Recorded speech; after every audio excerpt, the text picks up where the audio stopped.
अस्सलाम वालेकुम नाज़रीन, welcome to the channel we care your health में क्योंकि हिकमत तो खिदमत है। जी जनाब, आज आपको बताने लगा हूँ क्योंकि सर्दियों का मौसम है और मौसम तब्दील हो रहा है तो खांसी का मामला बहुत ज़्यादा बढ़ता हुआ जा रहा है। देख रहा हूँ हर कोई खांस रहा है, तो बलगमी खांसी के लिए एक ज़बरदस्त सा टोटका, एक ज़बरदस्त सा नुस्खा लेके आया हूँ। कलौंजी 20 ग्राम लेनी है, फुल दराज 50 ग्राम लेनी है। दोनों को बारीक पीस लेना है और दिन में 3 से 4 दफ़ा जो है ना आपने पानी के साथ ले लेना है और खांसी का जो है ख़ात्मा हो जाना है। इसको ज़रूर इस्तेमाल करें, शेयर करें ताकि दूसरों को भी फ़ायदा हो।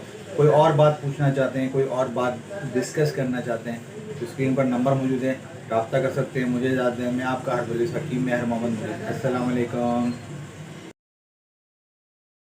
अस्सलाम वालेकुम नाज़रीन, welcome to the channel we care your health में क्योंकि हिकमत तो खिदमत है। जी जनाब, आज आपको बताने लगा हूँ क्योंकि सर्दियों का मौसम है और मौसम तब्दील हो रहा है तो खांसी का मामला बहुत ज़्यादा बढ़